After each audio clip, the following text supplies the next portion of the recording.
এটি এমন এক ধ্বংসাত্মক সময়ের গল্প যখন পৃথিবীর সব বিজ্ঞানীরা সমুদ্রের গভীরে এমন কিছু খুঁজে পান যা বিজ্ঞানের ধারণাকেই বদলে দেয়। সারা পৃথিবীতে একের পর এক অদ্ভুত ঘটনা ঘটতে শুরু করে। কোথাও তিমিরা ইচ্ছাকৃতভাবে জাহাজ ডুবিয়ে দিচ্ছে, কোথাও সমুদ্রের গভীর থেকে এমন এক বিষ ছড়িয়ে পড়ছে যা কয়েক মিনিটের মধ্যেই পুরো এলাকা ধ্বংস করে দিচ্ছে।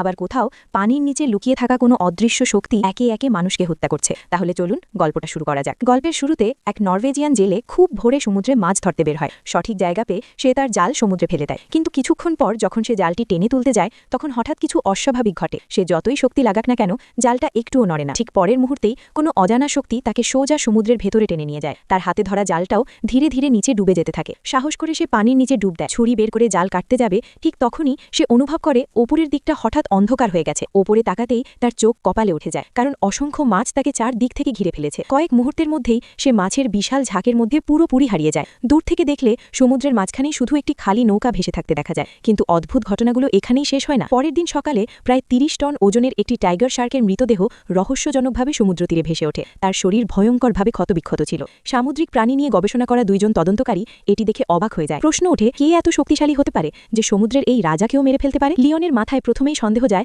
আশেপাশের জেলেদের উপর। তারা এক বৃদ্ধ জেলের সঙ্গে দেখা করতে যায়। লিওন যখন তার উদ্দেশ্য জানায় তখন বৃদ্ধ কিছু না বলে তাদের বন্দরের দিকে নিয়ে যায়। সেখানে একটি ছোট নৌকা দেখায় যেটির ওপর টাইগার শার্ক আক্রমণ করেছিল। সেদিন ভোরে সেই শার্কটি তাদের উপর হামলা করেছিল। সাধারণত শান্ত স্বভাবের টাইগার শার্ক সেদিন যেন পাগলের মতো আচরণ করছিল। এত বড় শার্ক আর এত ছোট নৌকা, নিজের প্রাণ বাঁচানোর জন্য জেলেদের পাল্টা আক্রমণ করা ছাড়া আর কোনো উপায় ছিল না। কিন্তু এতেও একটি পূর্ণবয়স্ক টাইগার শার্ককে মারা সম্ভব নয়। স্পষ্টই বোঝা যাচ্ছিল তার মৃত্যুর পেছনে অন্য কোনো কারণ ছিল। বৃদ্ধ জেলে চলে যাওয়ার পর লিওনের মনে আরও অস্থিরতা বাড়তে থাকে। হঠাৎ করে টাইগার শার্ক কেন মানুষের উপর আক্রমণ করতে শুরু করল?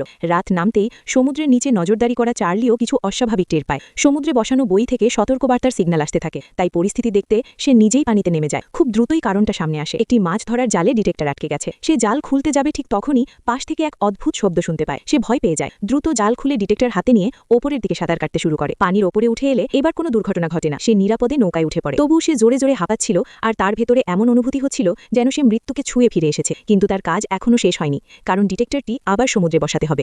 এবার সে তার বয়ফ্রেন্ডকে সাহায্যের জন্য ডাকে। সঠিক জায়গা ঠিক করে তারা দুজন মিলে ডিটেক্টরটি আবার নিচে নামিয়ে দেয়। তারা যখন ফিরে আসতে যাবে ঠিক তখনই চার্লির বয়ফ্রেন্ডের চোখ পানির ওপর ভাসতে থাকা এক অদ্ভুত জিনিসের দিকে পড়ে।